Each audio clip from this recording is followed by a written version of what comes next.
Bapa dalam surga, kami bersyukur Tuhan karena Engkau yang telah mengumpulkan kami di sini untuk beribadah kepadamu, memuji Engkau, meninggikan Engkau, memuliakan Engkau.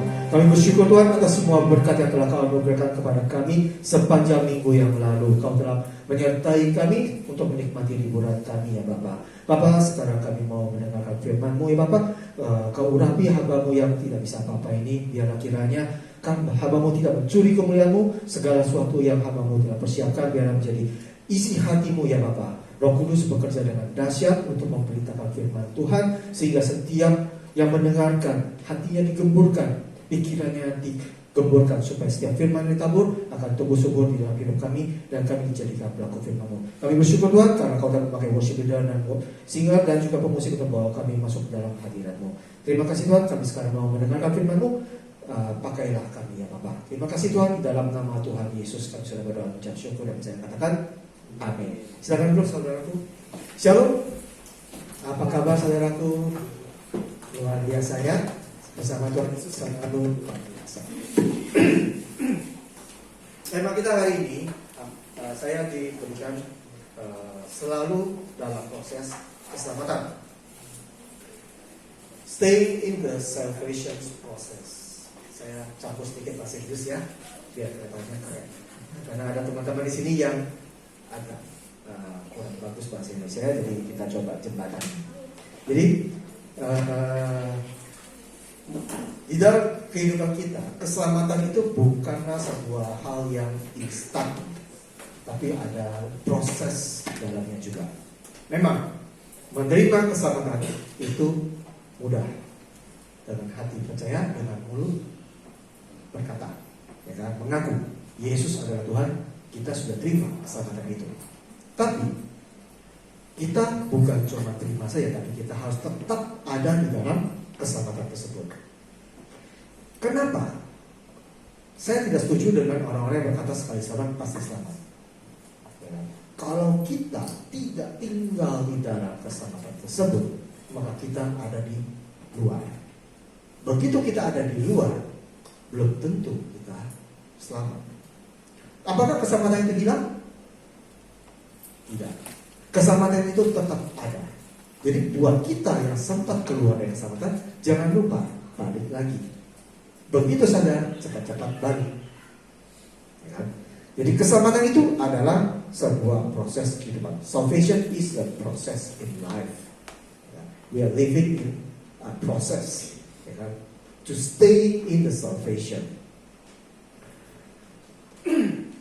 Pada kesempatan yang lalu, saya sudah pernah memberitakan firman tentang pakaian pesta. Jadi ada orang yang masuk ke dalam pestanya Tuhan, tapi pada akhirnya ditendang keluar lagi karena tidak pakai pakaian pesta.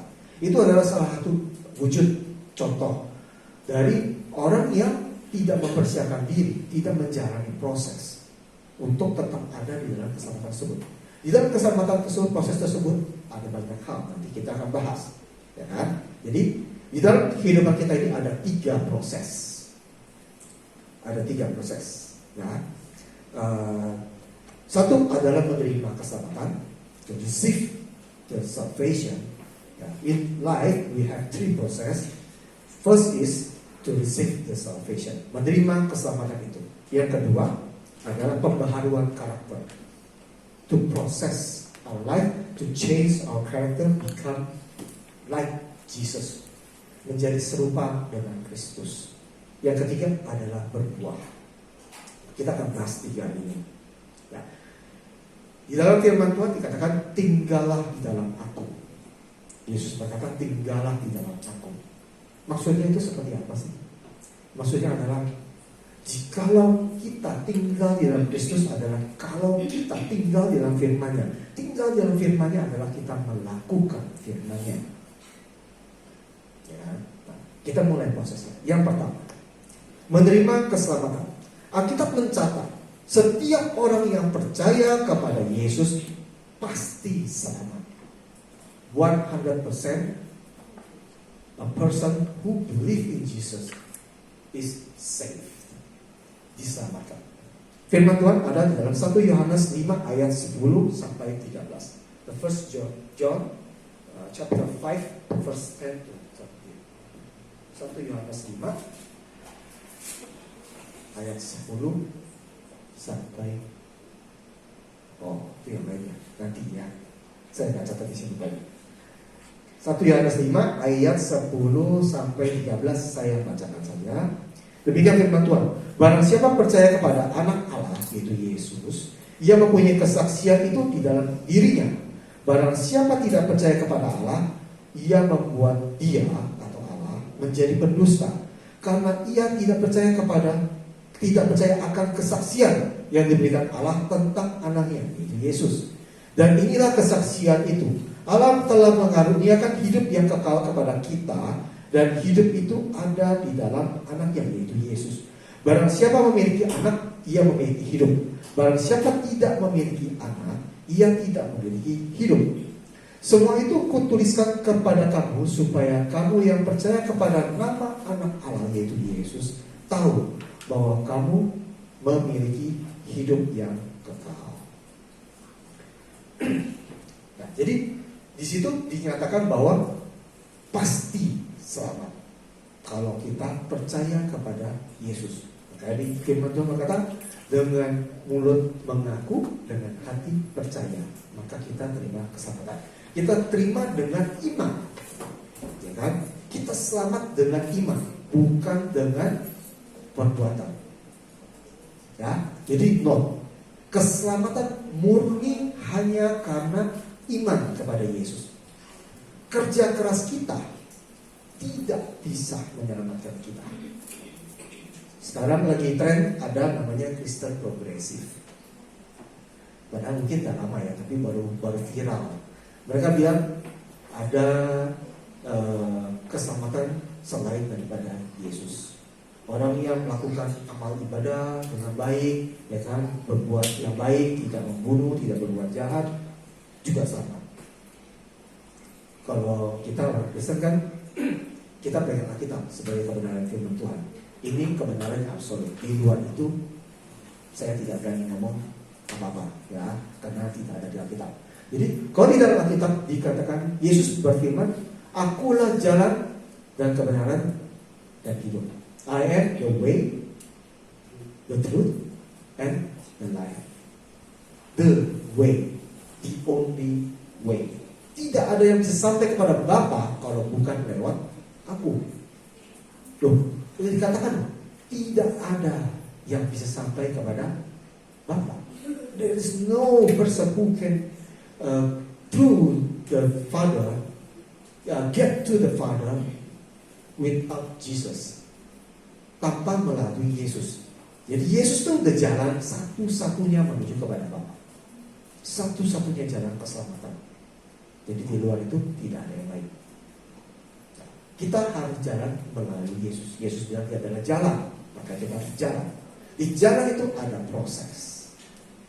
Jalan itu bukan telepon, plok langsung nyampe, tapi ada proses kita berjalan di jalan Tuhan. Maka kita lihat keselamatan itu kita harus terima, bukan dengan amal ibadah. Firman Tuhannya ada di Efesus 2 ayat 8 sampai 10. Efesus 2, ini tadi ya, 1 Yohanes 5 ayat 10 sampai 13. Oke. Menerima keselamatan. Efesus 2 ayat 8 sampai 10. Efesus 2 ayat 8 sampai 10. Saya bacakan demikian firman Tuhan. Sebab karena kasih karunia kamu diselamatkan oleh iman. Itu bukan hasil usahamu, tetapi pemberian Allah. Itu bukan hasil pekerjaanmu. Jangan ada orang yang membanggakan diri. Karena kita ini buatan Allah, diciptakan dalam Kristus Yesus untuk melakukan pekerjaan baik yang dipersiapkan Allah sebelumnya. Ia mau supaya kita hidup di dalamnya. Di situ ada yang bahasa Inggris, ya. For by grace you have been saved through faith, and that not of yourselves. It is the gift of God, not because of works, lest any man should boast. For we are His workmanship, created in Christ Jesus for good works, which God has prepared beforehand for us to do. Ini Revised King James version, saya ambil dari sana. Nah, ini sudah dinyatakan bahwa kita hanya bisa selamat karena anugerah Tuhan. Anugerah itu apa sih? Seorang yang tidak layak menerima dikasih. Jadi kalau satu orang layak menerima, seorang itu melakukan hidup yang baik, hidup yang kudus, terus dia dikasih keselamatan, berarti itu bukan anugerah, itu upah. Ya. Anugerah diberikan kepada orang yang tidak layak. Kita tadinya adalah orang yang berdosa, harusnya kita itu mati karena dosa kita. Hukumannya mati. Ya, saya jelaskan kenapa harus begitu. Tapi bilang lagi Allah kita sadis, Allah kita jahat. Ya. Allah mempunyai sifat yang banyak. Ya. Salah satunya Maha Kudus. Kalau Allah itu Maha Kudus, Dia tidak bisa mentolerir ada sedikit pun yang tidak kudus, karena Dia Maha Kudus. Kita sepakat ya. Jadi karena Allah Maha Kudus, Dia tidak bisa mentolerir ada sedikit pun yang tidak kudus dari sekitarnya. Allah Maha Adil. Tidak ada satu pun yang tidak kudus yang tidak dibersihkan, atau tidak ada satu pun yang bersalah, yang luput untuk dihilangkan. Karena Dia harus Maha Kudus, maka yang tidak kudus itu harus dihilangkan, dieliminasi, dibuang, mati di luar Tuhan. Ya. Tapi Allah juga Maha Kasih. Kita manusia seharusnya tereliminasi karena sudah berdosa. Kita harusnya mati karena dosa kita, musnah. Tapi karena Allah mengasihi kita, Allah mau kita hidup. Ya kan? Pada saat Allah mengasihi kita, Allah mau kita hidup, Dia tidak bisa kontradiksi dengan dirinya sendiri. Kalau Dia mengasihi kita, Dia mentolerir kita, berarti tidak Maha Kudus dong, tidak Maha Adil dong. Ya kan? Tapi karena Dia harus memenuhi semuanya itu, maka perlu ada korban. Seseorang yang Maha Kudus, seseorang yang layak mati gantikan kita, supaya kita bisa mengenakan kelayakan dari orang tersebut. Ya. Nah, di dunia ini tidak ada satupun yang mampu, makanya harus Yesus datang. Yesus datang, Dia mati buat kita, tebus dosa kita, gantikan kita yang seharusnya kita mati, jadi Dia yang mati. Seharusnya Dia yang hidup, karena Dia kudus, Dia tidak bercacat celah, diberikan kepada kita supaya kita bisa hidup. Itu sebabnya kenapa habis itu ada kebangkitan orang mati. Yesus berkuasa untuk bangkit, berkuasa untuk membangkitkan. Nah, kebangkitan kedua, kita pegang nggak keselamatan itu? Kita punya nggak keselamatan itu? Kalau kita punya, kita peroleh hidup yang kekal. Kalau enggak, itu penghakiman akhir. Ya, di penghakiman akhir orang dihukum ya karena perbuatan dia, dihukum berdasarkan perbuatan dia, bukan yang menentukan dia bisa selamat atau nggak selamat lagi loh, tapi untuk menentukan jenis hukumannya. Jadi betapa pentingnya kita perlu keselamatan itu. Jadi saudara-saudara, tetapkan hati kita perlu keselamatan dari Tuhan. Dan hanya satu. Kalau ada jalan lain selamat, tidak perlu Tuhan Yesus datang. Dia Allah yang kudus, datang sebagai manusia hina, bahkan mati dengan cara yang paling menjijikan, paling parah, paling hina, disalibkan buat kita. Buat apa? Ya tinggal aja dia kasih tahu, itu ada jalan lagi menuju ke Roma tuh, banyak jalan menuju Roma. Ngapain dia harus begitu? Yesus tidak lebay. Ya, Yesus berfirman apa? Setiap kata kalimat kita harus dipertanggungjawabkan. Hal itu berlaku juga buat dia. Semua yang dia katakan itu dia pertanggungjawabkan. Setiap kata kalimat titik komanya dan setiap tindakan dia itu punya maksud. Jadi tidak ada yang sia-sia. Yesus tidak akan lebay di sini. Yang pertama, kita harus menerima keselamatan. Itu penting banget. Sampai Allah harus datang jadi manusia buat kita. Yang kedua, proses keselamatan itu sendiri. Stay in the salvation process. Tinggal di dalam keselamatan itu. Ya, the process. Saya katakan di sini. Masuk surga, keselamatan itu bukan hanya masuk surga. Ya, keselamatan itu bukan hanya masuk surga, tapi ada hal lain yang Tuhan mau. Selain kita dipastikan masuk surga, kita mengenal Tuhan kita. Salvation is not only we get into heaven, we are saved into the heaven, but also we know who God is.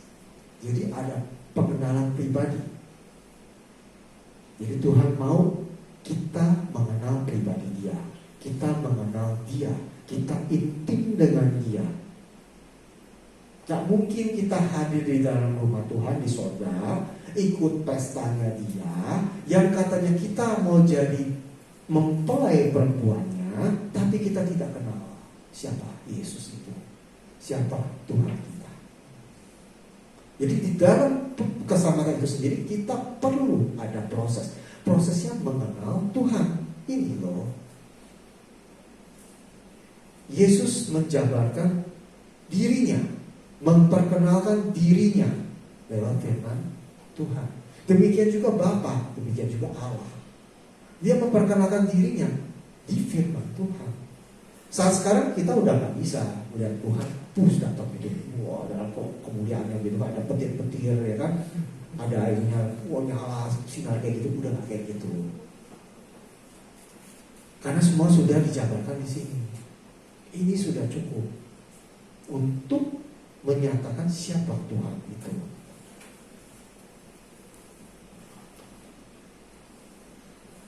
Yesus pernah berkata, inilah hidup yang kekal itu, yaitu bahwa mereka mengenal Engkau satu-satunya Allah yang benar, dan mengenal Yesus Kristus yang telah Engkau utus.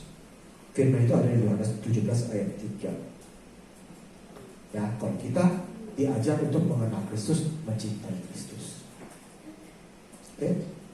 Kemudian di sini juga saya ada mencatat proses pengudusan kita menjadi sempurna dan tak bercacat, roh, jiwa, dan tubuh kita. Tuhan mau menguduskan kita karena Dia menginginkan kita dengan cemburu. Kita mempelai wanitanya. Jadi Dia mempersiapkan kita untuk menjadi mempelainya. Jadi ditandani, ya kan, dikasih wangi-wangian, ya kan. Ya kalau dulunya kita bau badan gitu kan, ya dikasih kamper lah, ya, Pak. Apa ya, deodoran gitu kan, biar kita jadi wangi. Terus kita dijaga diet kita sehingga badan kita tidak memproduksi bau-bau yang aneh gitu kan. Nah, demikian juga proses ini. Kita dipersiapkan sebagai mempelai wanita. Kita baca dalam 1 Tesalonika 5 ayat 23. 1 Tesalonika 5 ayat 23. Demikian firman Tuhan. Semoga Allah damai sejahtera menguduskan kamu seluruhnya, dan semoga roh, jiwa, dan tubuhmu terpelihara sempurna dengan tak bercacat pada hari kedatangan Yesus Kristus Tuhan kita. Jadi ada kedatangan kedua Yesus Kristus untuk menjemput saudara dan saya, mempelainya. Ya, jadi kita dipersiapkan, kita mempersiapkan kita, dikuduskan oleh Tuhan. Ya. Saya mencatat ada 3 pengudusan Tuhan di dalam hidup kita. Yang pertama adalah waktu yang lampau. Waktu yang lampau itu bagaimana maksudnya? Yaitu dosa masa lalu kita. Sebelum kita mengenal Yesus, dosa masa lalu kita dihapuskan pada saat kita menerima keselamatan. Pada saat kita percaya kepada Yesus, dosa masa lalu kita dihapuskan dan tidak diperintahkan lagi. Firman Tuhan diambil dari Titus 3 ayat yang ke-5. Titus pasalnya ke-3 ayat yang ke-5. Saya mencatat di sini, saya langsung bacakan saja. Demikian firman Tuhan, pada waktu itu Dia telah menyelamatkan kita, bukan karena perbuatan baik yang telah kita lakukan, tetapi karena rahmat-Nya oleh permandian kelahiran kembali dan oleh pembaharuan yang dikerjakan Roh Kudus. Jadi dosa masa lampau kita dihapuskan dengan kita menerima Yesus, dengan mulut mengaku dan hati percaya. Tentunya iman tersebut harus diwujudkan dalam perbuatan. Apa? Selain mengaku, ada baptisan. Ya kan? Mati bersama Yesus, bangkit bersama Yesus. Nah, kalau kita memang sudah percaya, alangkah baiknya kita juga melakukan baptisan tersebut.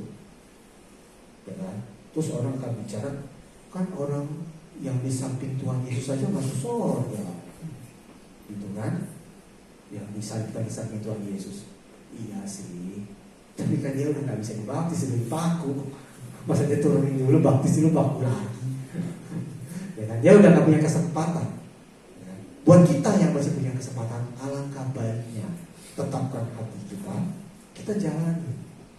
Itu wujud nyata dari iman percaya kita, bahwa kita mati bersama Yesus, masa lalu kita mati bersama Yesus, kita bangkit sebagai manusia yang baru. Itu yang lampau. Yang kedua, saat sekarang kita sedang dikuduskan juga, ya kan? Dari menghadapi dosa. Prosesnya tetap proses pengudusan dari Tuhan. Jadi kita hidup bersama Tuhan, kita dibentuk oleh Tuhan dengan perintah Roh Kudus. Firman Tuhan diambil dari 1 Timotius 4 ayatnya yang ke-16. Saya bacakan juga, saya tidak catat di situ. 1 Timotius 4 ayatnya yang ke-16. Demikian firman Tuhan, awasilah dirimu sendiri dan awasilah ajaranmu. Bertekunlah dalam semua itu, karena dengan berbuat demikian engkau akan menyelamatkan dirimu dan semua orang yang mendengarkan engkau. Nah, jadi kita juga tetap harus menguduskan diri, mengawasi tingkah laku kita, mengawasi ajaran kita. Ya kan? Saya kira kita semua punya keluarga. Ya kan? Kita juga mengajar mereka, kita mendidik mereka di dalam kebenaran firman Tuhan. Nah, kita juga jangan sampai kita mengajar hal yang salah, apalagi kepada teman-teman, rekan-rekan. Kita nggak boleh mengajar hal yang salah. Makanya kita harus awasi. Kiblatnya apa? Batasannya apa? Pengajaran kita adalah Alkitab, firman Tuhan. Ya, tingkah laku kita batasannya firman Tuhan. Ya kan? Nah, maka dari itu kita itu harus ada di dalam proses tersebut, proses pengudusan, di mana kita setiap hari mengawasi tingkah laku kita, mengawasi ajaran kita, sehingga kita ada di dalam proses keselamatan itu sendiri, proses pengudusannya. Yang ketiga, waktu yang akan datang. Waktu yang akan datang ini bukan berarti dosa yang akan datang, dosa yang akan kita perbuat kemudian sudah disiapin pengampunannya. Itu seakan-akan kita diberikan license to do sin, ya, surat izin berdosa. Gak begitu konsepnya. Karena kalau kita dengan sengaja menantang Tuhan, dia tentu saja tak dapat pengampunan itu. Ya. Tapi di sini dikatakan bahwa Tuhan setia. Kalau kita bertobat, kita sadar dari dosa kita, kita berbalik kepada Tuhan, Dia adalah setia. Dia akan mengampuni. Kita mengaku dosa kita.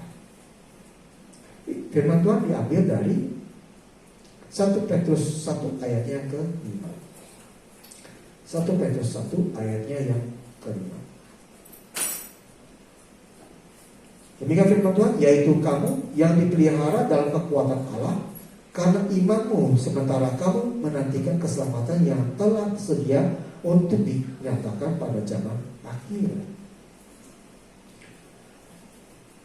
Jadi iman kita juga menggerakkan pengudusan Tuhan untuk mempersiapkan kita masa depan, pengudusan yang akan datang. Nah, kita sendiri juga harus berjaga-jaga. Kalau kita sudah jatuh dalam dosa atau jatuh dalam kesalahan, jangan lama-lama. Sadar balik, sadar balik. Siapa di sini yang nggak akan berbuat dosa lagi? Saya kira kita tidak berani takabur untuk hal itu. Ya, memang kita tidak kepingin, tapi bukan berarti kita tidak bisa. Jadi kita tetap membutuhkan pengampunan. Jadi begitu kita sadar, oh ya saya salah jalan, saya berdosa, saya melakukan kesalahan, berbalik, mohon ampun.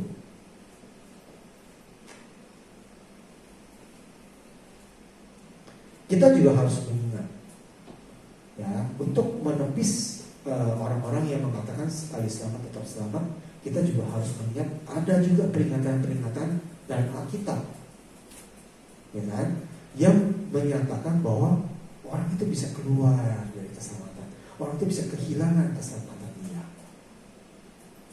Saya mencatat di sini ada empat ayat, ya, yang menyatakan hal tersebut. Kita buka dulu dalam Wahyu 3 ayatnya yang ke-5. Wahyu 3 ayatnya yang ke-5. Saya tidak masukin ke situ juga karena takutnya serem. Wahyu 3 ayat yang ke-5. Barang siapa menang, ia akan dikenakan pakaian putih yang demikian.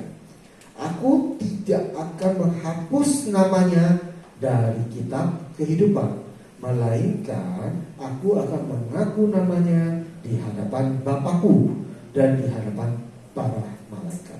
Ya. Jadi di sini ada dikatakan akan dihapuskan. Aku tidak akan menghapus namanya dari kitab kehidupan. Jadi ada peluang di mana Tuhan itu bisa menghapus nama kita dari kitab kehidupan. Berarti bisa terhilang. Tadinya udah dicatat, tiba-tiba bisa hilang karena terhapus.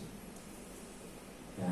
Yang kedua, kita lihat dalam Lukas 12 ayatnya yang ke-10. Lukas 12 ayatnya yang ke-10. Kita dulu ya, Lukas 12 ayatnya yang ke-10. Demikian firman Tuhan. Setiap orang yang mengatakan sesuatu melawan anak manusia, ia akan diampuni. Tetapi barang siapa menghujat Roh Kudus, ia tidak akan diampuni. Ngeri ya, bahwa manusia itu bisa jadi tes. Bisa jadi manusia itu tidak diampuni kalau dia melakukan menghujat Roh Kudus. Menghujat Roh Kudus itu seperti apa sih?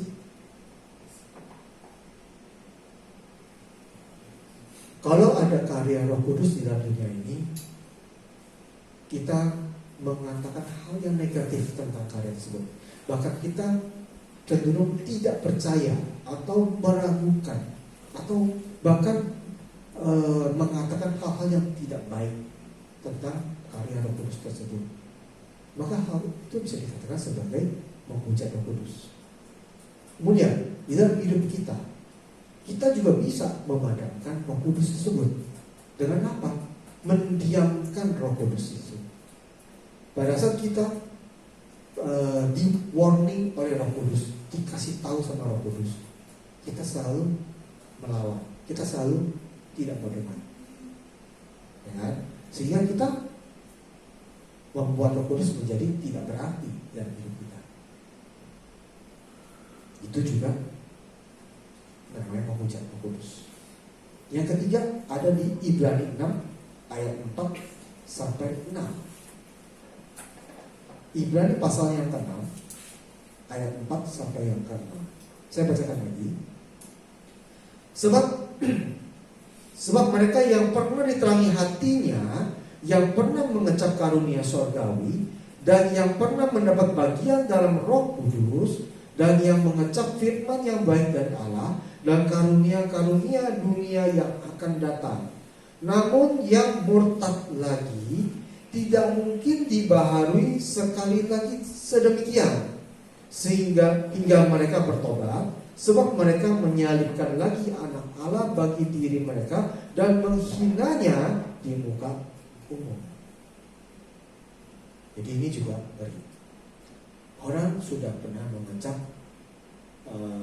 karya-karya Roh Kudus, mengecap karunia, ya kan? Pengalaman bersama Dia, bersama Roh Kudus, ya kan? Mendapat bagian di dalam Roh Kudus. Tapi murtad lagi. Itu kan sama aja dengan kita menyalibkan Yesus untuk kedua kali, ya kan? Awalnya dia sudah terima Yesus, berarti kan Yesus sudah disalibkan satu kali buat dia. Pada saat dia murtad lagi, berarti kan dia udah balik lagi, dia mesti nyalibin Yesus lagi supaya dia salah. Itu dikatakan tidak bisa. Tandanya apa? Orang yang sudah mengecap karunia Roh Kudus, berarti orang tersebut sudah pernah terima pengampunan. Roh Kudus, Roh Allah, tidak bisa tinggal di dalam diri kita yang masih belum menerima pengampunan dari Tuhan, masih berdosa. Karena Roh Allah Maha Kudus, tidak bisa tinggal dalam diri kita yang berdosa. Nah, kalau Roh Kudus bisa tinggal di dalam kita, itu sebenarnya adalah sebuah tanda bahwa dosa kita sudah diampuni, bahwa kita sudah terima keselamatan itu. Jaga baik-baik, jangan kita sembrono, murtad, kacau kita. Yang keempat, 2 Timotius 2 ayat yang ke-12. 2 Timotius 2 ayat yang ke-12.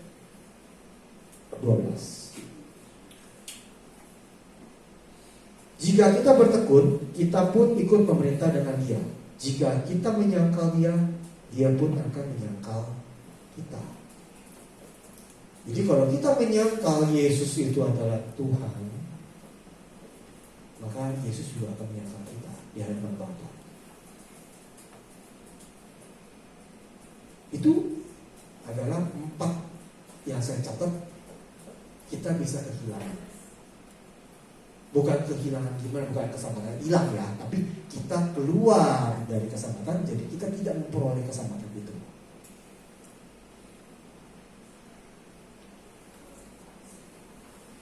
Susah ya hidup kita, tapi jangan khawatir. Ada 1-2 janji Tuhan yang membuat kita mampu menjalani proses ini. Kita lihat di Yohanes 14 ayat 16 sampai 17. Yohanes pasal yang ke-14. Mungkin ada ya? Oh, ada. Yohanes 14. Yohanes pasal yang ke-14 ayat 16 sampai 17. Saya bacakan demikian firman Tuhan sampai 17a aja. Aku, Yesus, akan minta kepada Bapa, dan Ia akan memberikan kepadamu seorang penolong yang lain, supaya ia menyertai kamu selama-lamanya, yaitu Roh kebenaran. And I, Jesus said, will pray to the Father, and He shall give you another Comforter, that He may abide with you forever. That is the Spirit of truth. Itulah Roh Kudus. Jadi Dia memberikan satu buah jaminan keselamatan kepada kita. Apa sih buktinya kita selamat? Ada Roh Kudus di dalam kita. Dia berikan Roh Kudus kepada kita. Tadi sudah saya katakan, Roh Kudus itu adalah Roh Allah, sama. Dia tidak bisa tinggal di dalam tubuh kita yang masih berdosa. Ya, kalau kita sudah menerima keselamatan, kita sudah terima pengampunan dari Tuhan, maka kita sudah tidak berdosa lagi. Itu sebabnya Roh Kudus bisa tinggal di dalam kita, bisa masuk, dan Dia akan menyertai kita sampai selama-lamanya. Kecuali kita tolak Dia, kecuali kita nggak mau lagi. Kalau selama Dia ada bersama dengan kita, Dia akan mengingatkan kita, ya kan, memberitahu kita, mengajar kita, mendidik kita, sehingga kita selalu ada di dalam proses keselamatan itu. Yang ketiga, setelah kita menerima keselamatan, setelah kita menjalani keselamatan, proses keselamatan tersebut, ada yang ketiga, buah. Fruitful. Ya.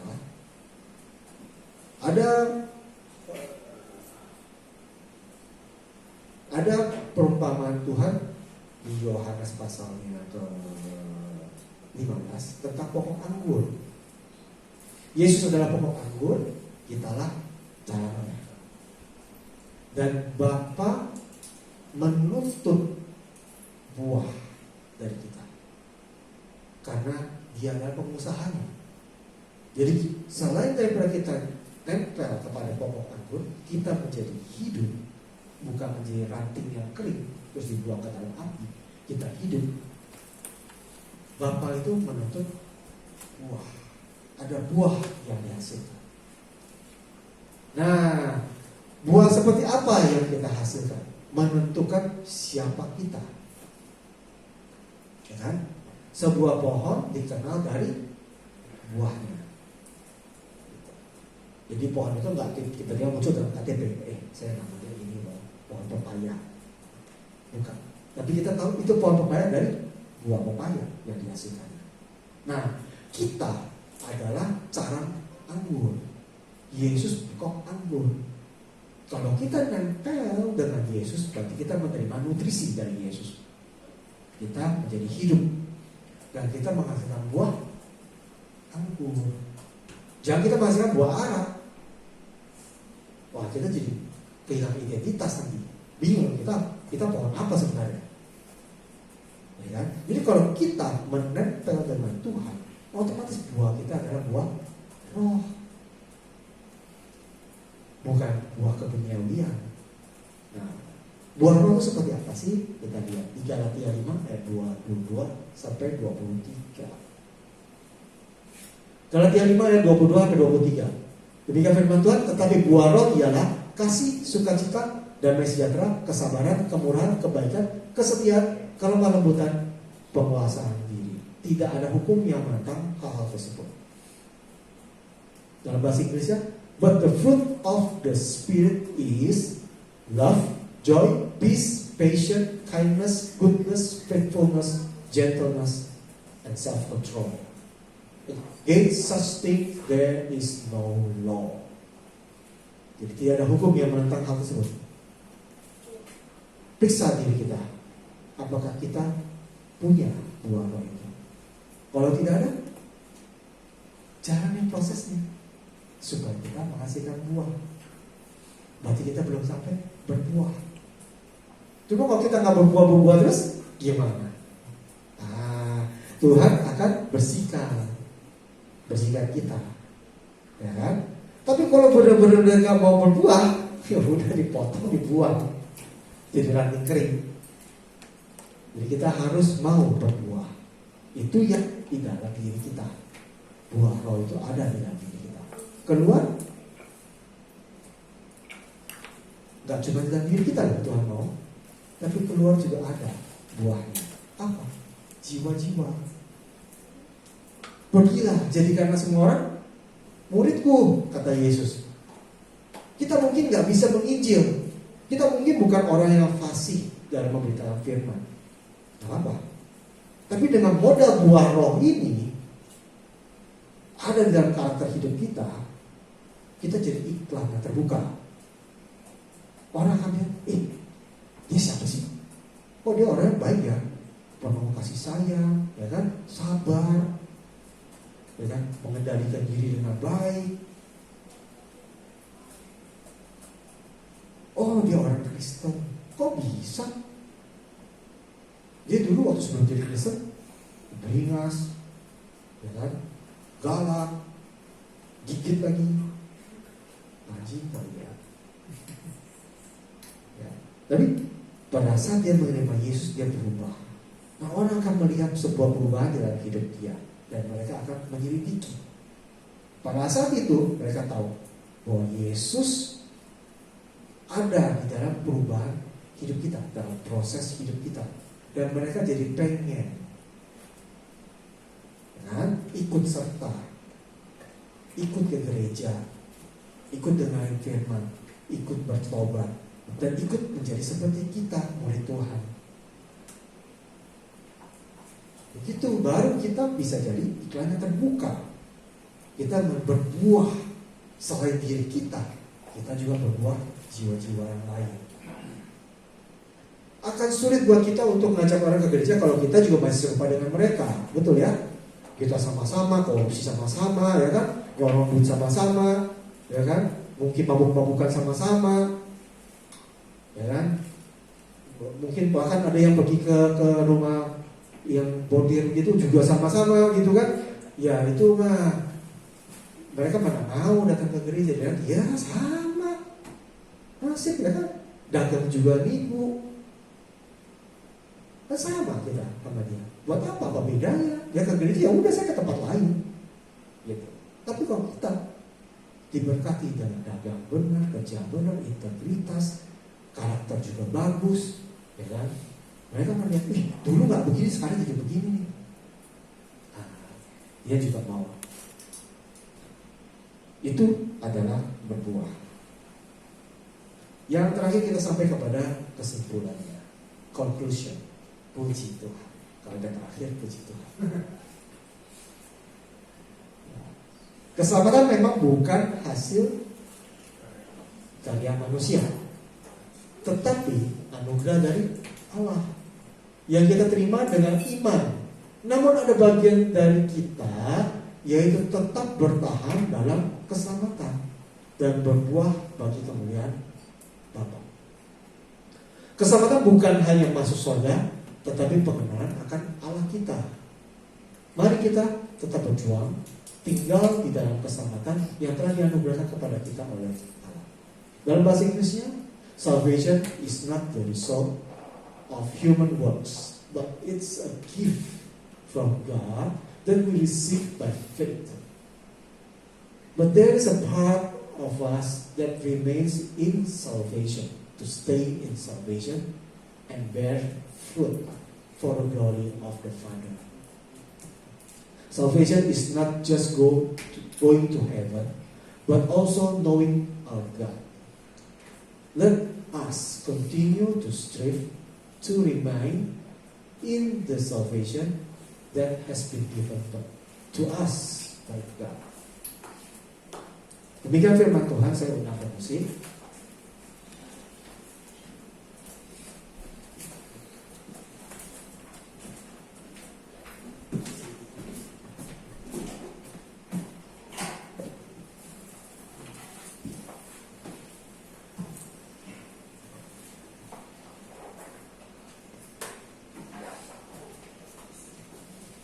Satu buah pujian sedikit.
Biarlah setiap firman yang kami dengar dan kami baca menjadi rema di dalam hidup kami. Biarlah Roh Kudus memantraikan firman tersebut di dalam hati dan pikiran kami. Roh Kudus, bantu kami ya Bapa. Bantu kami supaya kami melakukan firman-Mu. Mantraikan ya Bapa. Kuatkan kami, tuntun kami di dalam jalan-Mu. Ajar kami untuk tetap tinggal di dalam keselamatan ini ya Bapa. Keselamatan-Mu seakan-akan mudah diterima, tetapi kami mau tetap tinggal di dalam keselamatan-Mu karena keselamatan yang baru bukan murahan. Karya-Mu di atas kayu salib sungguh megah, sungguh terindah, sungguh dahsyat. Karya-Mu besar ya Tuhan Yesus. Kau berikan dengan cuma-cuma kepada kami supaya kami bisa selamat, bisa tinggal di dalam Kau, bisa menemukan jalan kepada Bapa. Tuntun kami ya Bapa, berjalan di dalam keselamatan itu, senantiasa tinggal di dalam keselamatan itu. Ubahkan karakter kami ya Bapa, sehingga pada saat nanti Engkau datang kedua kali ya Tuhan, Kau dapati kami sudah berpakaian pesta, sudah memiliki karakter yang seperti Engkau, sudah mengenal Engkau dengan lebih lagi. Kami tetap ada di dalam keselamatan itu. Terima kasih Tuhan Yesus. Berkati kami sepanjang minggu yang akan datang, agar kami senantiasa melakukan firman. Terima kasih Tuhan Yesus. Di dalam nama Tuhan Yesus kami berucap syukur. Telah kulihat kebaikan-Mu yang tak pernah habis di hidupku. Ku berjuang sampai akhirnya Kau dapati aku tetap. Kau dapati aku tetap. Kau dapati aku tetap setia. Mohon bersabar sejenak, ada beberapa hal pengumuman yang mau saya sampaikan. Pengumuman yang pertama, pembicara minggu tanggal 21 April minggu depan, Bapak Setia Gunawan.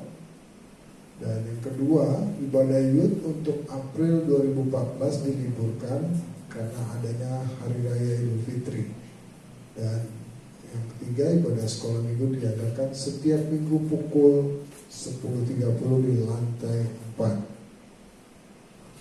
Yang keempat, bagi Bapak Ibu Saudara-saudari yang membutuhkan pelayanan seperti baptisan, pernikahan, penyerahan anak, pembesukan, pemberkatan rumah dan kedukaan, dan informasi pelayanan lainnya dapat menghubungi nomor WA 082249069524 atau 087881815871. Dan keumuman yang kelima, bagi Bapak Ibu Saudara-saudari yang terpanggil untuk mendukung pelayanan Kingme Ecclesia dapat memberikan persembahan ke BNI Cabang Universitas Trisakti Kampus B dengan nomor rekening 2023061101. Demikian pengumuman pada hari ini. Mari kita bangkit berdiri. Telah kulihat kebaikan-Mu. Kulihat kebaikan-Mu yang tak pernah habis di hidupku. Berjuang sampai akhirnya Kau dapati aku. Sekali lagi, kulihat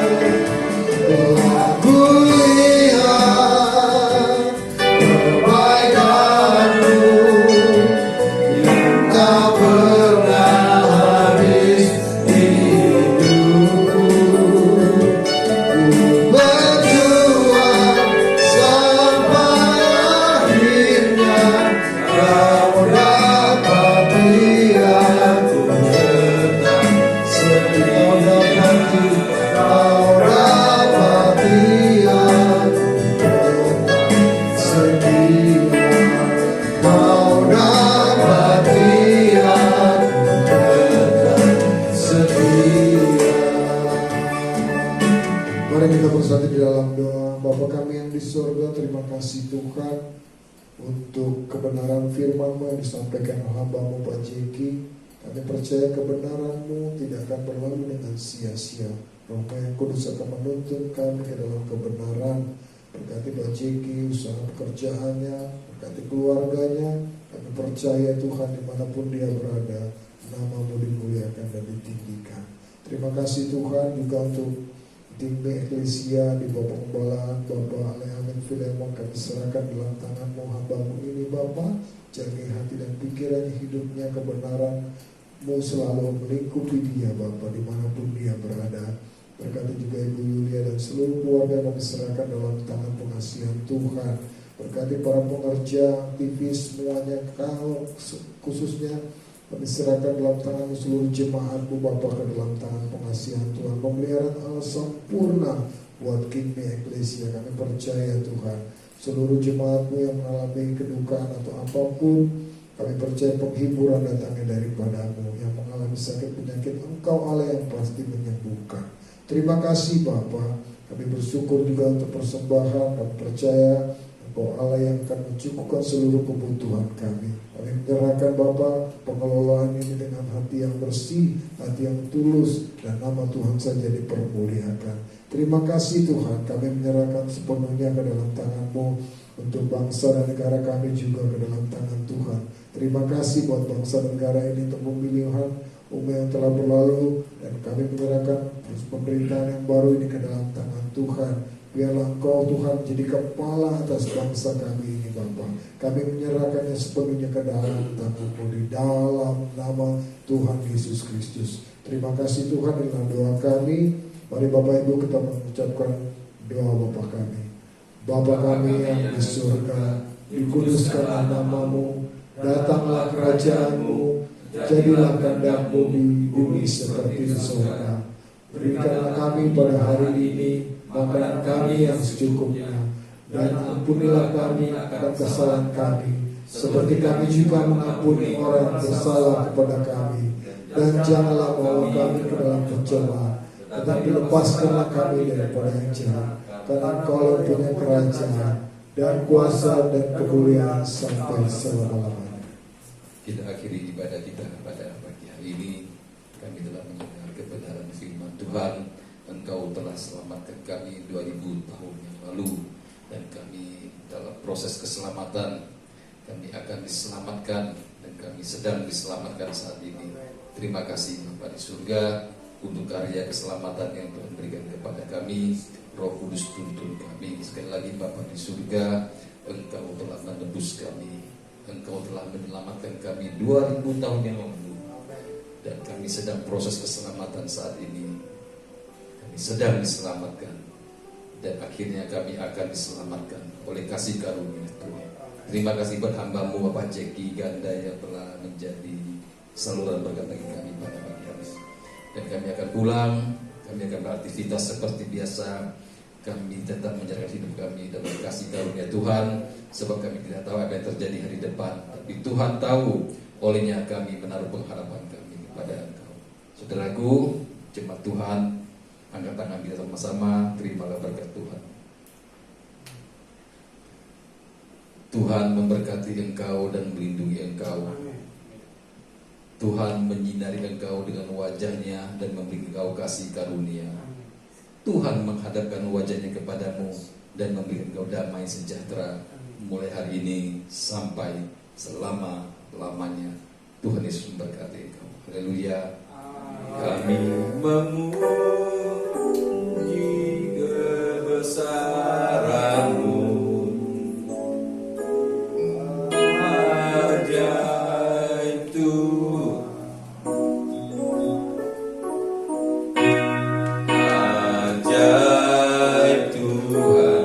Memuji